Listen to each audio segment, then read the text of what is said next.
Real quick. Okay, this car is the '03 Mini. I'm getting ready to change the CV axles on here. The driver's side is the one making noise, but I'm gonna change both, obviously. I just got them in the mail. I ordered them. And the thing to remember here with the axles, if you got these cars, the '03S, the '04S, they are 6-speed cars. There's a different axle shaft for those cars, this one and this one, than there is for this car, because this one is an automatic. So it has different splines. The orange one back there is a '05, and it also has the same axle shaft as this one and this one. So there's 3 different axle shafts that you can get for these first generation Minis. The one that I don't have is the 5-speed cars that are regular Mini Coopers, non-S models that are 5-speed. They take a separate axle, so there's 3 different axle shafts. So if you're ordering the axle shaft, make sure you get the right one. The only prep so far that I've done is put my mat down, because again, I have no garage and I do everything on gravel.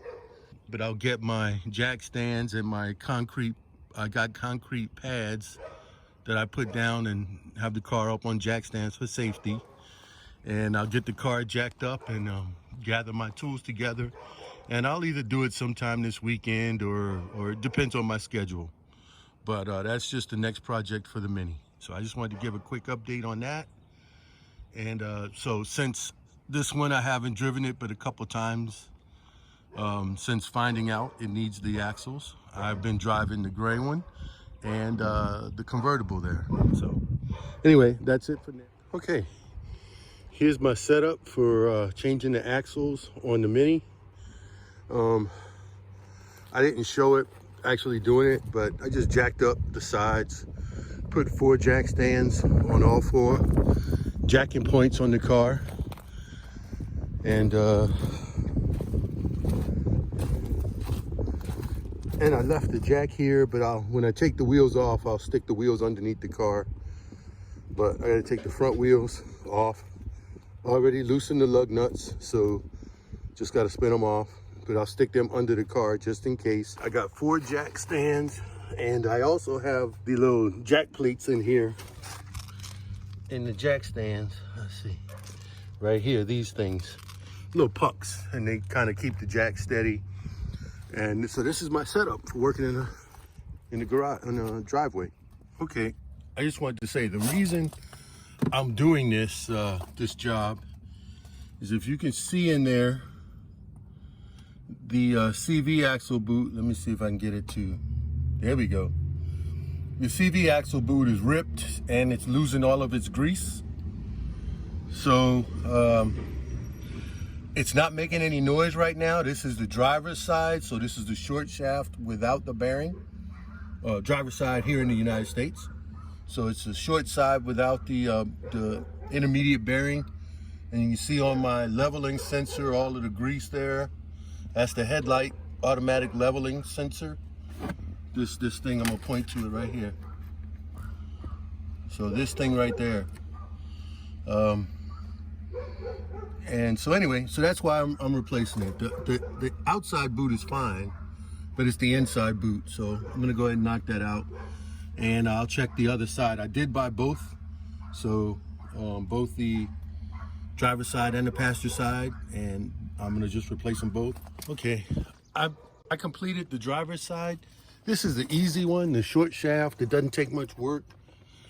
You can see the new shaft is in place.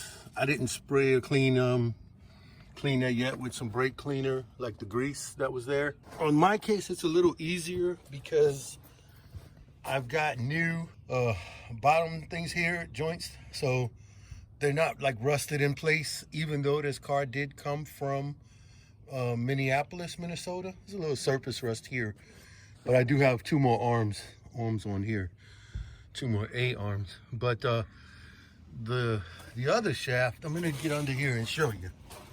and I might video this one or some of it. But right now we're looking backwards. We're at the front of the car facing backwards. You have to remove, this is the power steering pump fan. It's an electric power steering pump here, and there's a fan here because you got to remove this to get to some carrier bolts that are here. I hope I can get that, but there's 3 carrier bolts that have a bearing, a carrier bearing. Some people take the dog bone off here, which is the motor mount, but you can sometimes snake it through. So the shaft is here. It starts here into the transmission. There's an intermediate part that goes to the bearing. It's behind the dog bone. And then the rest of it is going to the wheel here, from here to the wheel hub way out there. And what happens, basically Mini did that with this bearing here because the distance between here and the wheel hub is the same on both sides. So you don't have much torque steer. There's not more drag on the longer shaft than there is on the shorter shaft because of this center, this bearing here, in here. So what I'll do is I'll remove, that's the bearing right there, that thing right there. You can see my finger, but there's 3, 13 mil bolts that hold that on. They're not really that tight usually.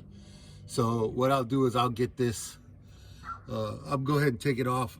This shaft looks in good shape. There's no rips on the boots at all.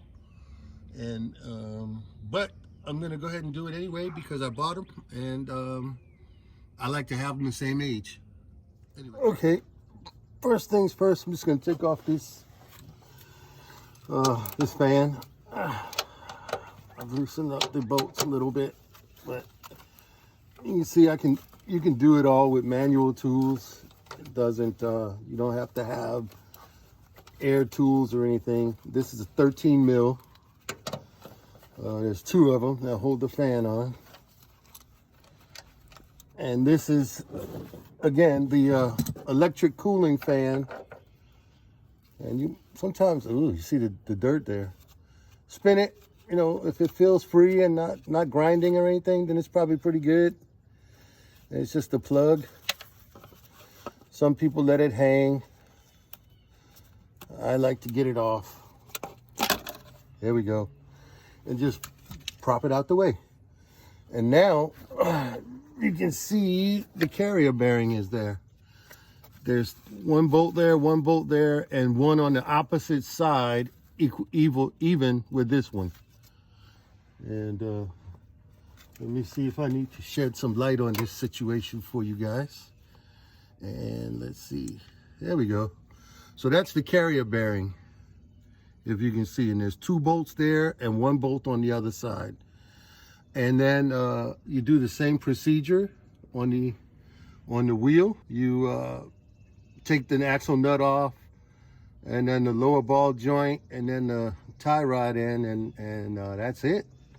Pull it out, pull the hub out, and away you go. So let me move on, and I'm gonna loosen these 2, and then I'll move on to the next step. Okay, what I wanted to show you before I get up here, reach for it, is my finger is gonna, well, no, it's not. Maybe I'll use a wrench. But the 3rd bolt is way up here. That's the 3rd bolt that I have to loosen up to get the carrier bearing off. So as you can see with my wrench here, you barely can snake a little wrench in. Some people try to sneak in all the way back in the back with a super long, few extensions and a socket, and sometimes that works. But I can get in here with my hands and get this out. So I'm gonna do that. The other 2 are loose. I could actually reach them with my hands. And once you break them loose, they're pretty much finger them out. So I'll get this one, and then I'll get back with you. Okay, here's a tip if you're doing this by yourself and you don't have anybody to step on the brakes to keep your rotor from turning, because the rotor will turn when you're trying to loosen this nut. The front rotors are usually vented, so I usually stick a screwdriver in between, just like that. You see there? Let me get a flashlight here.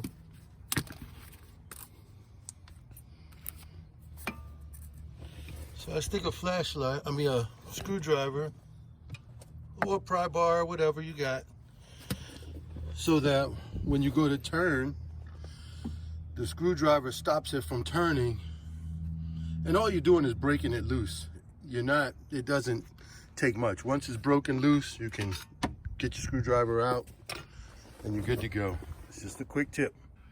All right, I'm gonna take a quick show under here. What I had to do on the passenger side, is I took the tie rod end off. It goes right there. And I broke the ball joint loose. This one I couldn't get the two 13 mil bolts off here and there, so I just took the one 15 mil off and tapped on the A arm, and it just popped down. So no big deal. You got two different ways to do it. I didn't film because there's no light under here and it's hard, but again, let me get under here. The hardest part is getting that carrier bearing, but once you got the carrier bearing, where is it?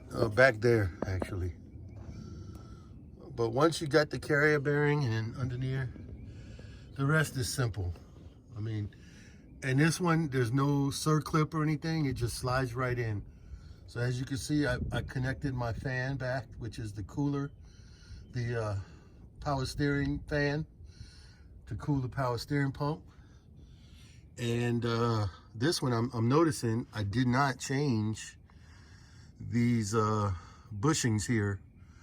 The other ones, I got polyurethane bushings on, I think, the orange car and also Sharon's blue car. But I think I got another pair. So, but I think I'll put those on the gray, the original gray. But anyway, so I gotta do up these three things: the axle nut, the and these two, put the hoses back in their holders, and that's it. Put the tires back on, take it down, take it for a spin. I always say I got the worst of all worlds here. I don't have concrete, don't have a garage, don't have a lift. I don't have asphalt driveway even, so I can't use a creeper. I'm laying on rocks. I don't have air tools. I got manual tools. I got a impact driver here, but I still use, but still can be done. I've taken these engines apart, the superchargers, all of it on the ground. I got rubber mats here, rubber pads to lay on, and I take my time and get it done. And so if you want to do the maintenance on your cars, there's really no excuse unless like you live in an apartment and they don't allow maintenance to be done. But like I said, we got the driveway and I maintain all of the vehicles, so as much as I can. Anyway, I'm gonna knock this out and go for a test drive. All right, well, I got the car back together, got the wheels on, tightened up the lug nuts, and this one, let's see, 112,784 miles. And like I said, this is the car the first one that I bought in auction. The car came from Minneapolis, Minnesota. I drove the van back there with a trailer, U-Haul trailer, and picked it up. But when I got there, the guy asked me, was I gonna drive the car home? And I was like, no, I come from Virginia. He said, well, it runs. I was like, okay. But it had an overheating issue. So I did change the supercharger and water pump. I had a spare. I had 2. Now I got 4 spares, superchargers, and I just buy the water pumps as I need them. Because when you're doing the service on the supercharger, if you change the oil in the front and the rear, the gear oil, you might as well change the water pump, because you're in there and you got to go through the same steps labor-wise. Anyway, I'm gonna see if the tires fall off of this thing. Hopefully they shouldn't. And see if I hear any, well, no clicking at all.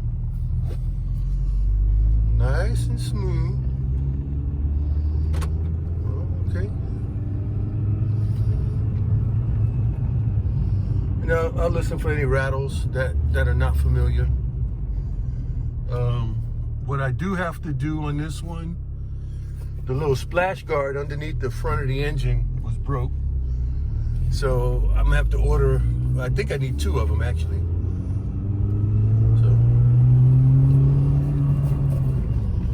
So everything sounds good. I hear a little rattle, but that's the stuff I have in the door pocket.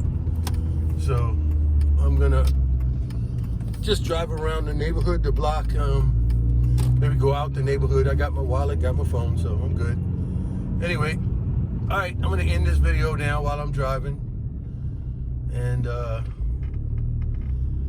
take it up to highway speeds and see how I do. Okay, that one is done. Just got back from test drive and she's all good. So she's good. She's good with a couple of leaks that I gotta fix later this summer. She's good for summer.